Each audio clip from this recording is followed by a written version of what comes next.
가족이랑 같이 일하는데 월급을 안 준답니다. 오빠가 사장이고 엄마는 주방, 저는 홀을 봅니다. 정확히 말하면 원래는 엄마가 운영하시던 가게이고 오빠는 가게 사업자이고 저는 직원 등록도 하지 않았고 근로계약서, 뭐 4대 보험 아무것도 하지 않았습니다. 월급을 정식으로 달라고 했더니만 고소해 그러면 이렇게 난리를 치고 있다고 합니다. 오빠가 자, 법적으로 해결할 방법이 있습니까? 일단은 동거 친족으로만 구성된 사업장의 경우에는 근로기준법이 적용이 안 됩니다. 동거하는 친족만을 사용하는 관계까지 국가 법이 개입해서 고용관계를 규율한다라는 것을 이제 피한다. 약간 그런 식으로 보시면 될 것 같고요. 구별하기도 어렵고. 예. 그리고 동거 친족이 아닌 경우, 그러니까 동거를 같이는 하지 않는 가족의 경우에는 당연히 원칙적으로 근로자성이 인정이 됩니다. 그러니까 이게 생계를 같이 하느냐 여부에 따라 동거 여부가 인정되거든요. 그러네요. 예. 우선은 이 관계가 근로자성을 인정하기는 어려웠기 때문에 아까 뭐 4대 보험이나 뭐 급여를 달라고 하기는 어려울 것 같고요. 이 관계가 일종의 저는 동업 관계가 아닐까 싶어요. 그러니까 오빠 같은 경우에는 뭐 가게에 뿌려 나가는 자기가 뭐 중요한 역할을 한다고 주장하는 것 같은데 이 동업 관계는 사실 돈만 꼭 내야 되는 건 아니거든요. 돈을 낼 수도 있고 노동력을 제공할 수도 있고 그러면 이 엄마와 오빠와 이 동생은 사실상 이 식당 운영에 있어서는 동업자 관계가 아닐까. 근데 이 경우에 근데 오빠가 아마 사업자로 돼 있으니까 자기가 이건 내 거다.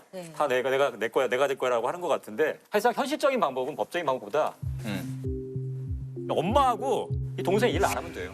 저 일 안 하면 될 것 같아. 그러니까 그러면 이거는 오빠 혼자 할 수 있는 일이 아니란 말이죠. 일 안 하시면 됩니다. 일 안 하시면 됩니다. 그러니까 그거를 대가로 그러면 제발 하지 말아줘요. 시도 때도 연락이 계속 와요. 시도 때도 안 받으면 없이. 안 받으면 차단 때려버리세요.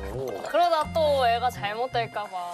여봐. 이거는 가족의 큰 책임감이죠. 그렇죠. 가족의 책임감에서 비롯되는 거죠.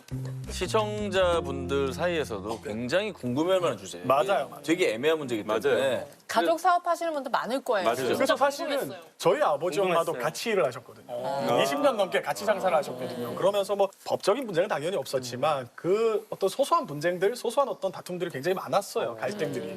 그래서 좀 궁금했던 게 가족 사업 관련해서 이런 좀 황당했던 소송 사례가 있었는지. 유명한 맛집들은 다 사실은 가족이 가족 대대로 경영이죠. 가족이 대대로 내려오다가 이제 그 자식대에서 다 갈라지잖아요. 따로 그래서 되죠. 그래서 맞아. 큰 아들집, 작은 아들집. 아들집, 저희 직영점 맞아, 운영하셨습니다. 맞아. 막 이런 거 맨날 써있고만 네네. 그랬잖아요. 그렇죠. 제가 요즘에 많이 겪고 있는 건 뭐냐면요, 그 남매들이 레시피를 개발을 해서 개발을 해서 SNS 홍보를 통해서 대박이 난 거예요. 그래서 대박이 나면 항상 이제 분쟁이 생기죠. 갈등이 생기잖아요. 근데 이제 이 남매들의 각자의 배우자가 있을 거 아닙니까? 네, 각자의 배우자가 이제 갈라서라, 우리끼리 해 먹자. 그래서? 이렇게 된 거죠. 근데 이제 사실은 분쟁이 됐기 때문에 그 동생 측에서 나와서 바로 옆에 하는 식당을 개업을 하고 우리가 최초의 개발자다. 저쪽은 아류다. 막 이러면서 서로 이제 비방을 하는데요. 근데 왜 이렇게 옆에다가 내지? 먹으라고. 변호사가 정말 우아하게 말씀해. 왜냐면은 맛집 찾아갔다가 줄 서 있으면 옆집 가잖아요. 아니 근데 서로에게 너무 손해잖아. 그 손해를 입히기 위해서. 심한 거지. 그렇죠. 근데 괘씸한 문제가 뭐냐면은 여러분도 다 아시겠지만 레시피는 법적으로 보호받기가 되게 어려워요. 맞아. 어려워요. 진짜 어려워요. 상표법에도 해당이 안 되고 특허법에도 해당이 안 되기 때문에 그런 점들이 요즘에 엄청 많이 막 분쟁이 되고 있어요.